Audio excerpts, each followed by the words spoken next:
Hi, folks. Welcome to another edition of 30 Minutes With, the talk show produced by Focus Springfield. We're here at Smokey Joe's Cigar Lounge on Dwight Street in Springfield with a great panel of people today. My name is Mike Dobbs. I'm the managing editor for Reminder Publications. And it's my privilege to welcome Matt Szafranski from Western Mass Politics and Insight. Jynae McDonald, you may remember her. She ran for the city council, and I hope that she runs for the city council again. And broadcaster Adam Wright, right over here. So thanks very much for coming in, everyone. Thanks for having us. We tried to do something to get loosened up a little bit. And by the way, I'm the only one drinking here today, folks. These other people have got jobs, apparently, but part of my job is to have a beverage every now and then. What is at the top of mind awareness for you? So what thing is sitting on the top of your mind? And we'll start down with Matt. Matt, is there an issue that's been intriguing you? Well, I think I was just at the city council on Monday, and they finally made some movement on the chief diversity officer question. This was introduced back in March. Marcus Williams, a councilor from Ward 5, and several of his colleagues proposed an ordinance that would create a new office that would not only ensure the city is complying with equal opportunity laws, but also is working to develop a workforce that is diverse, reflective of the city, so that the workforce for the city will reflect the city. You don't have to worry about seeking people out. You already have a pool of qualified applicants there, and they finally passed first step this past Monday. I think it's about time that we do something like that, quite frankly. Some of the biggest employers in the city already have these kind of positions. Worcester has it, Boston has it. You're right, it's interesting we haven't made this step so far. Jynae, what's on the top of your mind? Well, one of the things on the top of my mind outside of the Chief Diversity Officer ordinance is improving community police relations issues. And so last year when I ran for city council, I was on the community police relations committee. And this year we condensed it down to a steering committee. We have a member of an assistant ADA that's on the committee, the chair of public safety, myself and another resident. And so we are digging in with our goals, spreading awareness around separating the complaint form along with a compliment form, and especially considering what's going on in the city and some of our officers who are unfortunately involved in some not so desirable behavior. We think now more than ever is the time to kick that off. Adam, what have you been thinking about? Well, today's, I know we taped the show, but today is the anniversary of the D-Day invasion, and it's kind of hard not to think about the incredible sacrifice and bravery that our kids made 74 years ago today. And in keeping also with the theme of race relations, today obviously is their 50th anniversary of the death of Bobby Kennedy. And you can't help but think back about 1968, what this country was going through, how it was being torn apart, and how race relations was a major part of that. And quite frankly, in 50 years, how we haven't come very far. And I think a lot about that today, as I remember RFK, who I think is one of the great Americans and was a champion for social justice. And I think that the current climate today is anything but about justice. And so that's what I'm thinking about today. Well, certainly, my dad was a World War II vet, and when I realized that he was flying B-17s over Europe, he was 23, 24 years old. And that sort of freaks me out because I knew what kind of idiot I was at 23 and 24. And I can't imagine the responsibility of flying an airplane full of bombs over Nazi Germany with a crew of Americans that was dependent upon your expertise as a pilot, much less the idea that you were supporting troops on the ground with what you were doing. All of them were 17, 18, and 19. Right. So yes, it's unfortunate, but as World War II veterans pass on, World War II, which was played a role such in my life because my father was career Air Force, you would hear about it all the time. You knew people who served. And as anything in America, it's like this becomes history, and what becomes history, it becomes a certain element of remoteness to it. 1968, as you mentioned, was this incredibly terrible year in this country. And I lived through it, you lived through it, Cary lived through it over there. But you two didn't. So for you, it's more history. For us, it's actual memory, where you turn on the TV and you find out these terrible events that took place. And it sort of makes you realize that the nature of life and the nature of how important it is to keep certain things alive. So I'm glad you mentioned both of those. Okay, I know I've got two things here that we keep talking about, and I'm sorry, but I'm not sorry, because marijuana and MGM are the gifts that keep on giving. Every week something goes on. And I don't like to mention the competition since I'm with Reminder Publications, but Mass Live had this report about, was it Donnie Wahlberg? Which of the Wahlberg brothers was in town? Mark Wahlberg. Yes, Donnie is, Mark, he's a senior brother as opposed to Donnie. And apparently someone snapped a photo of Mark Wahlberg. Touring the MGM site, yes. So, a Wahlburgers in MGM? So I would assume that's why he would be here, Right. Unless he's going to put in. I would prefer a bar that was themed around the movie Ted. We could have these, large animatronic, profane teddy bears. It would also talking seem to to us. fit in with the legalization of marijuana. There we go. Yes, exactly.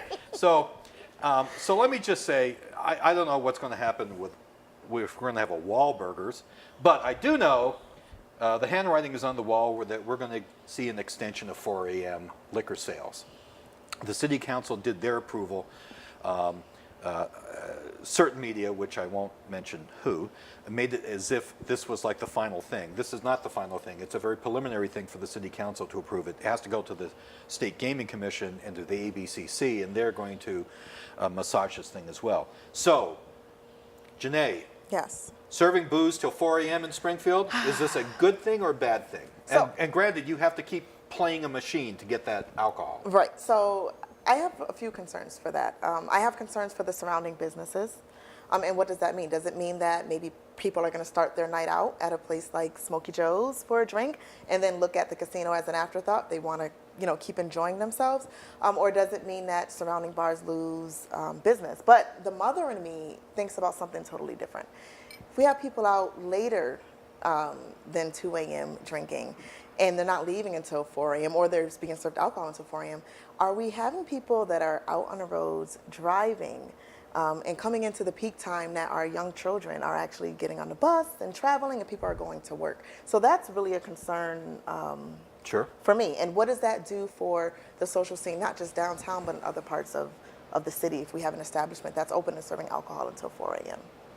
Matt, what do you think? Well, I remember a few years ago when Mayor Sarno tried to stop all alcohol sales at 1 o'clock. Yep. And that was vigorously opposed by the local bar owners in the area, and they were concerned about this very thing, about the casino being open later. And I remember, I think it was the gentleman who owns Samuel saying, I can compete with them if I have the same time frame. I'm not afraid of them if I can be open at the same time that they're open. And so I'm sure there's some residual concern about the time being extended, although the time being extended is different than ratcheting back for everybody else, because a lot of people are used to being out drinking till 2 a.m. and if that 1 a.m. thing had gone through, then they might be more inclined to leave the bars earlier and go over to the casino, and that would really harm the bars. I think in this particular circumstance, the Gaming Commission has set some initial parameters on it that are a little bit further than what some expected. I think some thought that maybe 4 a.m. drinking unrestricted would be allowed, and does not appear to be what the case is to be. Adam, how you weigh in on this? My thoughts are very similar to Janae's. I had 3 thoughts about this that I think are salient. One, I think it does a great disservice to the competition in this market, and I think that one of the reasons that I've been so greatly against this casino, and I was the only media guy to come out against the casino, was that I felt it presented such an unfair competition to other businesses for this reason. We haven't seen the kind of economic resurgence in Western Mass that so many other communities have, certainly east of 495. They didn't build a resort casino here. They built a hotel with some restaurants and a couple of gaming floors. That means that people from outside the 413 will not be traveling to Springfield to go to the casino. They just won't. There's going to be a gaming palace on the banks of the Mystic River $2 billion facility there. Foxwoods and Mohegan Sun continue to, I think, increase the gaming experience down in Ledyard. And so the people that are going to be going to the casino here, I think, are primarily from the 413. Since we haven't seen the kind of economic resurgence here, there's a lot less disposable income. So maybe you could afford to go out with your friends or your spouse one night a week for dinner, instead of going to Smokey Joe's or going to Samuel's or going to even someplace in West Side or in Agawam. You're going to go and spend your money at the casino. These businesses operate on such small profit margins. If they were to lose even 20% of their business, a lot of these guys would be out of business. So I think this is just another competitive disadvantage that, quite frankly, I'm not sure how, even under the law, it would be allowed, because if it were challenged, because it is not equal under the law for businesses to have that kind of exclusion. Second of all, what Jynae said is 100% right. I work literally on Main Street, right across from the front door of the hotel. And if I want to come into work at 6 or 7 in the morning, and guys are drinking till 4, which means they may still get on the road at 6 and may be buzzed, I think it presents a huge public health crisis potentially. And third, we have seen the majority of the issues that have happened in public safety in Springfield with relationship to fights and gangs and stabbings and shootings, all happening after hours. You're fine to walk down Worthington Street at 10 o'clock at night. Nothing's going to happen to you. But anywhere in a major city like this that has a crime issue, when you're out at 2 or 3 in the morning, there's nothing but trouble, or at least a lot more of a potential for trouble. And I think having people be able to drink until 4 o'clock is going to lead to greater potential unrest on the streets in Springfield. And they say you have to be gambling, but we've all been in casinos. All you have to do is sit on the stupid stool in front of a slot machine, and you're getting your drink. So the interesting thing, you bring that up, and that is this prerequisite. You have to be an active gamer. So I downloaded their application from the Gaming Commission site so I could read through it, and it's very specific. There's 22 areas where they're going to be serving alcohol in at this point, including the Indian motorcycle retail shop and Kringle Candle. Because nothing says drinking like motorcycles. Well, and Kringle Candle. Or flame, yeah, very good. So, you're going to get a candle, you're going to get a libation. Really, I don't quite understand that, but we'll go with it, okay? And they talk about that promptly at 2 o'clock. If you are not gaming, someone's going to come and they're going to take your beverage. They're going to take my lovely beverage that Joe served to me here in a lovely glass, and they're going to pour it into a plastic cup. And that plastic cup signifies that you are gaming still. So if you're not gaming, they're going to ask you to finish your beverage and get the hell out. Because that's what we want, is people downing their drinks at 3:45. So, Well, they want to kept get their looking- candles still. I kept looking through the application for a definition of what active gaming is. Okay, so does it mean I have $20 in the slot machine that I'm playing it? Does it mean that I am actively betting at a table game? Does it mean that I'm just standing around? Or like you say, you're sitting in front of a slot machine. But there was no such definition. So I think this is going to be a very interesting discussion with the Gaming Commission. I think they desperately want MGM to have this because they feel that's a competitive thing with Foxwoods and Mohegan. But we'll see what happens. And I'm so shocked that the Springfield City Council went along with MGM. It's just shocking to me. Shocking, I tell you. There's gambling here. That was a Casablanca reference for all of you. The young people. Yeah, for the young people, yes. Thank you. 'Cause I was like, what? Yeah, and I did ask, the story I did about it, I just did ask the mayor, and he sent me a written statement saying that he's open-minded toward this. Too bad he wasn't open-minded a few years ago when he had everyone panicking that they were going to close down to 1 o'clock. But anyway, so let's go from MGM to marijuana, because we're all about vice here on 30 Minutes with. This has been an interesting week so far. Mayor Will Reichel, across the river in West Springfield, put a lot of political capital on the line, came up with a ordinance in order to have recreational pot, retail pot in West Side, despite the fact that West Side voters did not vote for it. His proposal was turned down at the city council 8-1. So it was pretty definitive. At the same time, Chicopee is now starting its process for an ordinance to sell retail pot there. Springfield, we're still in a moratorium, right, till September 30th. So we're still trying to find our way through all this. So I wrote an editorial that basically said, if we can sell it, we should, because we're leaving money on the table if we don't. Absolutely. And I just feel very strongly that this is a way, especially when we see, like in the city of Chicopee, they've got massive deficits for their school department. They need every dime that they can get coming into that city. We need every dime in Springfield that we can get coming into the city. We just had in this past meeting, they were talking about the deficit in the pensions yet again. So what do you guys think about this legislatively? I mean, are we dragging our feet in Springfield where we should be like, okay, let's get going on this. Let's figure out how to do this correctly. Matt? I don't know that we're necessarily dragging our feet. I think that the bigger problem is that for a long time after the ballot question was passed, well, there was a lot of uncertainty as to what the legislature was going to allow. So it really wasn't anything anybody was comfortable doing until the legislature acted roughly about a year ago.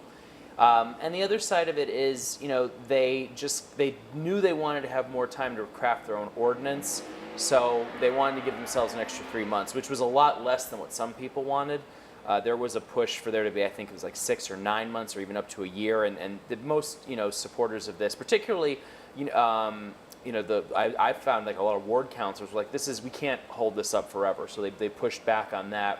So, on balance, I don't think that we're that far behind. I think they're claiming that it's going to build a better ordinance. I don't know if that's true or not.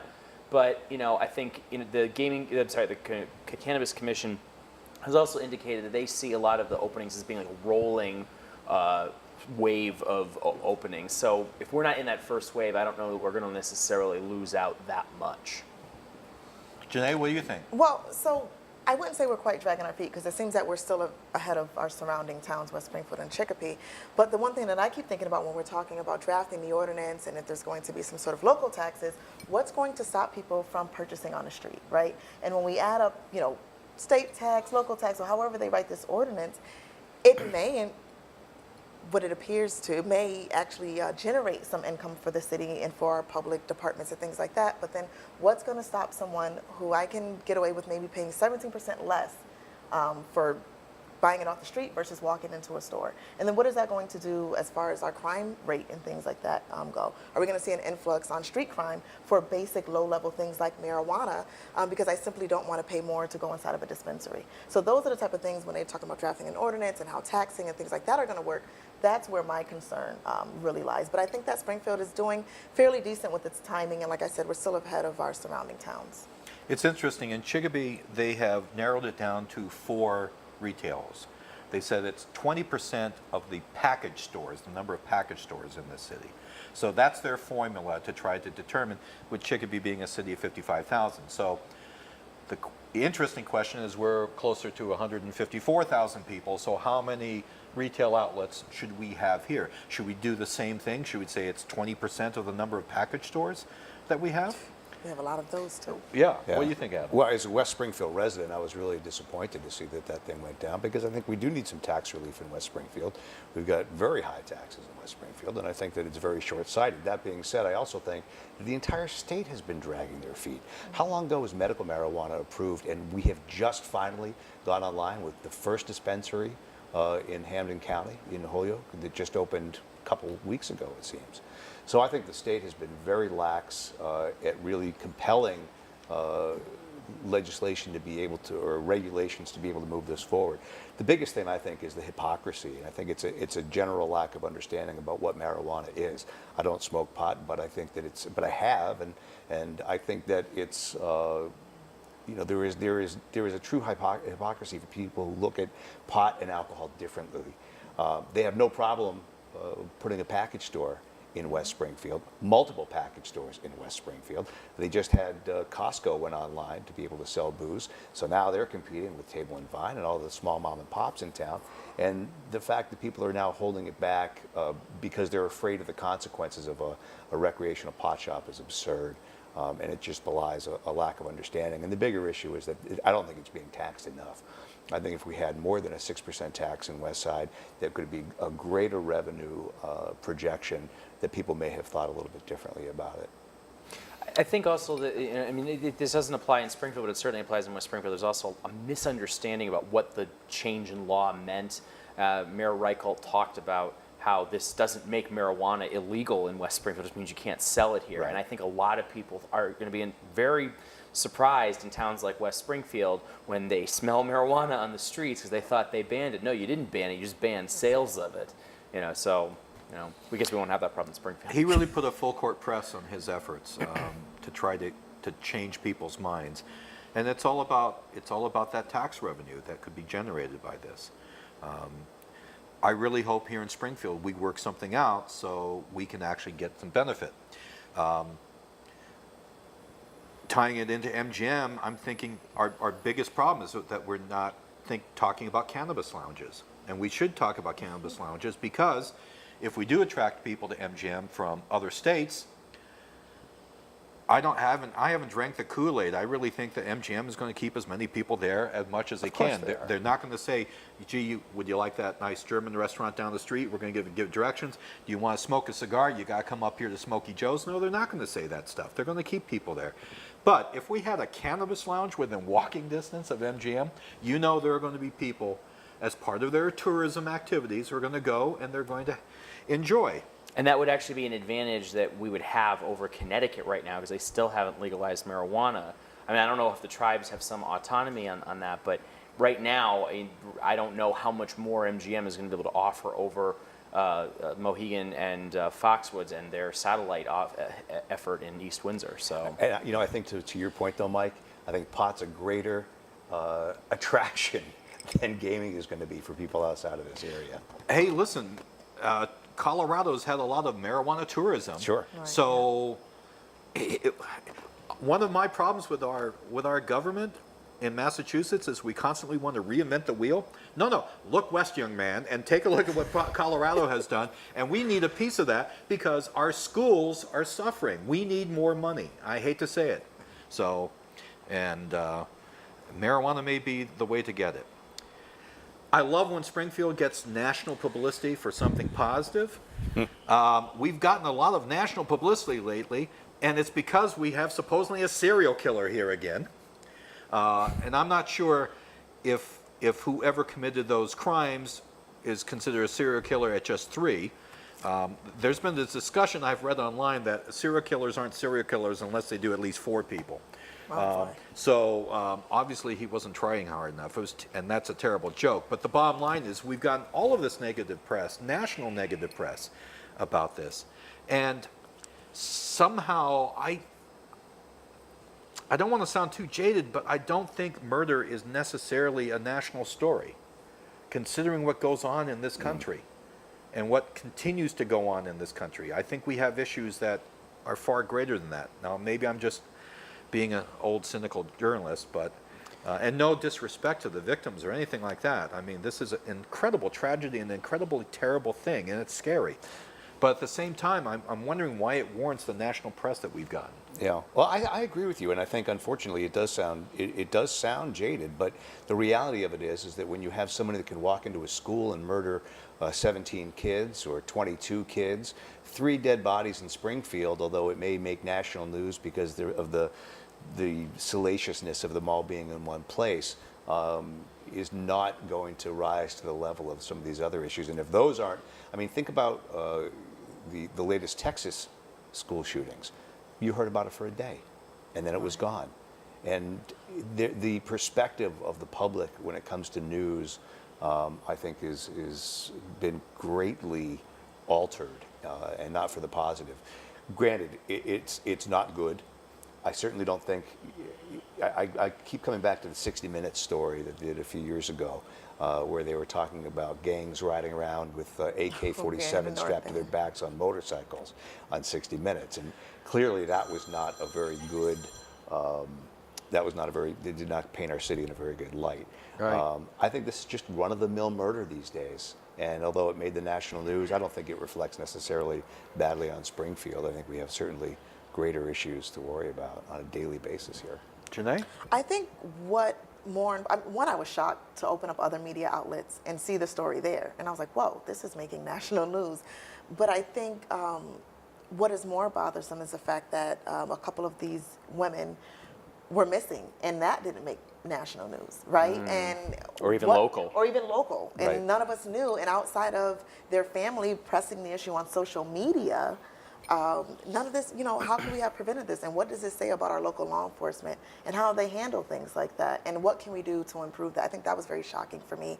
And it was a broad range of women, age 27 to 47, of different backgrounds and nationalities, some maybe who might have had a history of being involved in the streets and some who did not. And so that's what's disturbing for me as a woman and as a mother, and just knowing that, okay, what could we have done and why didn't we not put this out that they were missing sooner, and what type of preventative investigative work could have happened to stop this? Matt? Well, two things. One is I think part of the national interest is it's the discovery of all these bodies at once. I mean, obviously that's an automatic part with a mass shooting, but there's kind of a John Wayne Gacy under the porch Yep. feel to, Yep. to this that I think caught people's attention. Also, it caught the Globe's attention. National outlets pay attention to the Globe, so it kind of rippled out from there. But to Janae's point, I'm thinking about that. We use the phrase serial killer. Is it appropriate? Is it not? In a certain way, we may not really know how many serial killers are amongst us in Springfield because so many homicides in Springfield are so lightly reported. I mean, you'll get the occasional, notable tragedy that might get followed from, the crime all the way through trial or whatever. I remember several years ago that happened with when Connor Reynolds was murdered. He was a student at Cathedral, and that got, covered from beginning to end, and I'm not saying he wasn't worthy of that attention. I'm just saying that every single person who's murdered in the city, no matter how horrible a person they might have been in life, should get that kind of attention from our local media. And maybe some of these people, if they did, we'd find that they're very similar perpetrators of these crimes. Maybe they've killed more than one person, maybe more than three. Well, it's a story that is ongoing, and we'll see where it eventually goes. I want to thank my guests today, Matt Szafranski, Jynae McDonald, Adam Wright. Great discussion. And by the way, all of our panelists get a bag of Velma's delicious, wicked delicious kettle corn. That's right. Thanks to our producer, Steve Cary. And Joe knows how good it is. He's been munching on it all through the afternoon. Thanks very much for watching, folks. Next week, we're going to be talking about pop culture. And until then, keep watching Focus Springfield.